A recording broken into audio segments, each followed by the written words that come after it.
Thank you for joining this Wisdom Field broadcast from Valdymas College. Valdymas is an organization committed to sound character development, academic excellence, and transformational education for all our students. We're guided by discipline, excellence, and wisdom. We hope that this to your heart and transform you into a metal leader. Wouldn't you find a comfortable position and take a good listen? Hello, good morning, my dear viewers. I'm inspired and excited this morning to bring you this little topic called Evolve, Adapt, or Die. If you fail to evolve, you will fizzle away. And when I refer to you, because you is actually your mind. It is your mind that is limiting you. It's your belief system that is actually limiting what and who you can become. Your belief system determines the extent to which you would go. It's your mind that is the battlefield. The extent to which you resolve the anxiety management system in your mind, it will determine the extent to which you will go in life. And trust me, your habit is the product of the balance in the anxiety management system, the you and the anti-you within your mind. That's the fight between your mind and your emotions. It will determine where your will eventually lean onto.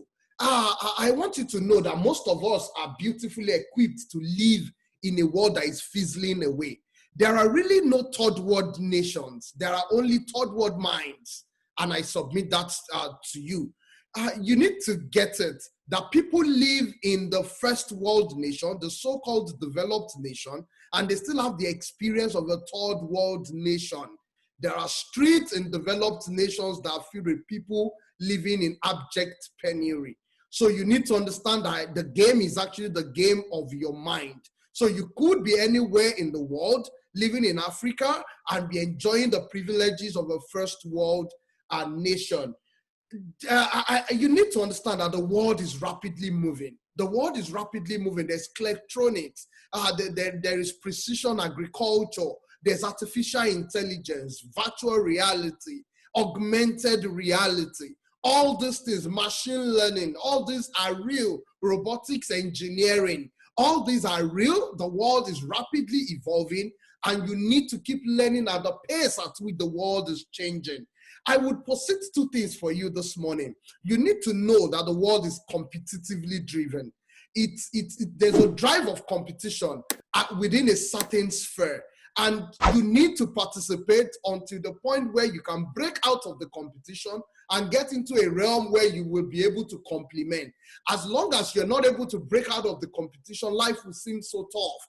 It will seem so tough, my dear people. So the more reason why you need to understand that you need to keep evolving, you need to keep changing, you need to keep increasing your capacity, increase your wisdom, increase your pursuit for knowledge, increase your pursuit for power, positioning for knowledge and power, which is very, very dear to your success. I also need you to understand that you're limited in capacity, in resources, in time, in the amount of things you can do per time. So because of that, you will need strategic focus. You will need strategic alignment. You will need strategic sequencing, and you will need strategic speed. Those four things are critical to your success. And I would implore you to think deeply. Think deeply, because most of us would actually be in the gray sky or blue sky of our life as we're moving now. Most of us had actually left the ground. We are tunneling through our clouds, or we're just about breaking through into our blue sky. Because of these two realms, in the gray sky is like an aircraft in the cloud trying to tunnel its way through. You need maximum focus, maximum orientation, maximum actions and decisions at this point. You cannot afford complacency in any form. You cannot afford distraction in any form. So for most of us that are in the gray sky of our lives, I would advise you to maximize your acceleration, keep the momentum high until you break through into the blue sky. And when you get into the blue sky, I would also admonish you. You have to be a strategic thinker. You need to think forward. Nations that are progressive actually think forward. They think ahead of time.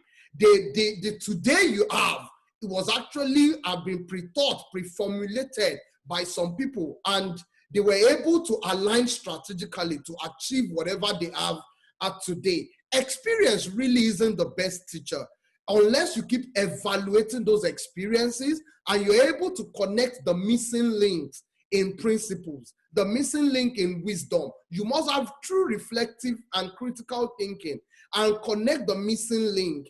And when you get this missing link, you try to start working upon them. At that point, you will be able to change the outcomes of your life. Because most of us believe in hope. We hope that things will change. We hope that Nigeria will be better. Africa would lead the world. We hope that US will be the basic solutions for our life. Like once I make my way into the United States, it is settled. No, it doesn't happen that way. The way it happens is that you need the missing principles, the missing links in your life, in character, in competence, in compassion. When you integrate these three together, you have a self-leadership mind that keeps pushing you, that keeps making you become a great success. And that is why I would submit to you that hope is not a strategy. It's a quantity that depends on another quantity.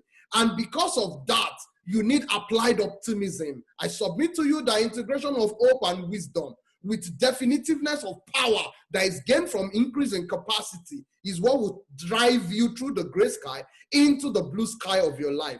I would advise you that even when you are in the blue sky of your life and things are working so well, when you're in a good season, you need to keep adapting.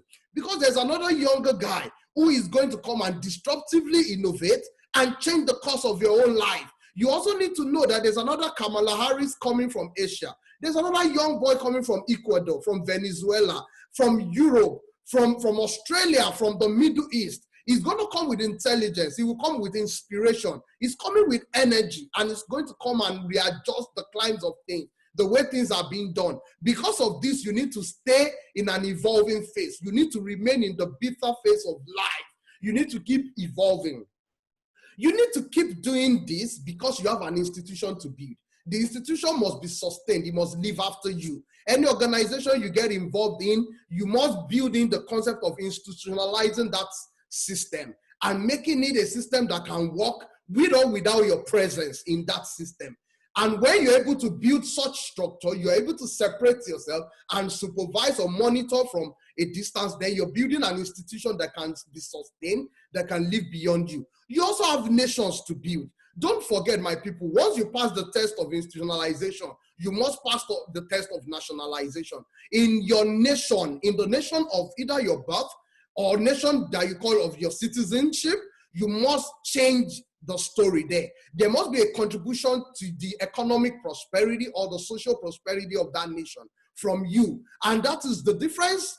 The difference between you and the general people is your creative imagination, my people. So you must use your creative imagination to contribute to social prosperity and economic prosperity of your nation. Why must you do this? Because once you pass the test of meaning at the national level, you still need to graduate to the global level. And at the global level, you will need to change the dynamics of things. You will need to shape future, shape culture, change perspective, lead the way things are supposed to be done at international level. You need to solve global level challenges, climate change. You need to know that Mother Nature is really dealing with us with physics, chemistry, biology. We need to solve pandemics like the SARS-CoV-2, the COVID-19 virus. It's a global challenge and it has changed the dynamics of everything. Hence, you need to evolve or you may fizzle away. It was Eric Offer that says, those who believe, those who hold more onto the world, the old order, they are going to fizzle away with that old order. And for those who keep learning, keep adapting, keep evolving, they are going to evolve and inherit the edge. So you must be a global builder. You must be impactful in your generation. You must touch lives. You must touch systems. And you must change the order of things. Why do you need to keep evolving? Lest you die, lest you expire. The reason why you need to keep evolving is that it will keep you alive. It will keep you in shape. It will keep you wealthy. It will keep you informed. It will keep you in a transforming shape. And how do I do this? I will do this in a very simple way. I need you to first know that you need light. You need knowledge. You need adequate amount of information. You need to keep evolving. You need to keep learning. So when you get the knowledge, you will translate it into wisdom.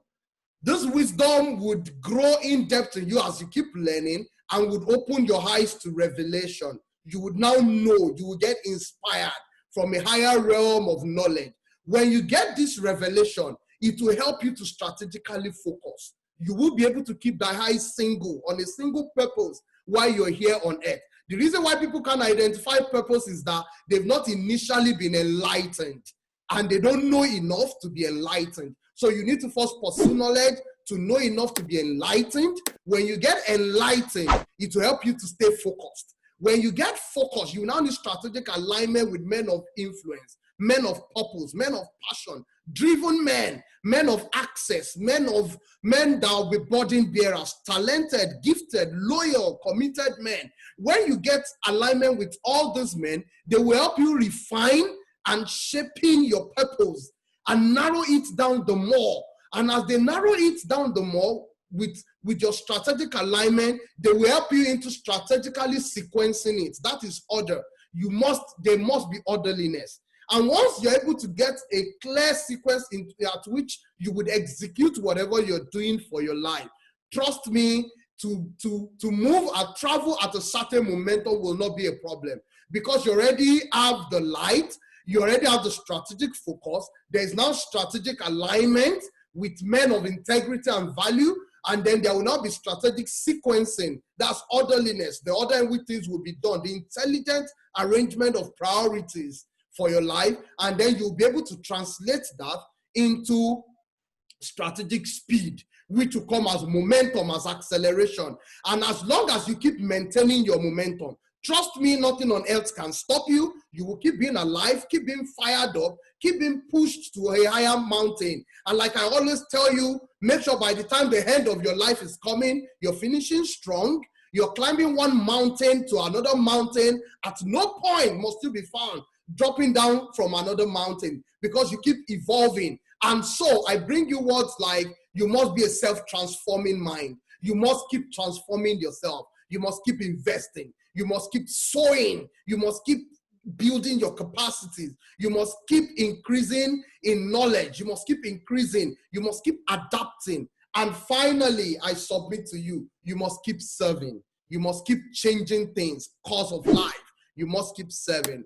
That is all I've got for you this morning. Thank you so much as you listen. I hope to see you some other day. This is one of our practical wisdom series, and I hope you do enjoy the little time spent here. Thank you. Bye.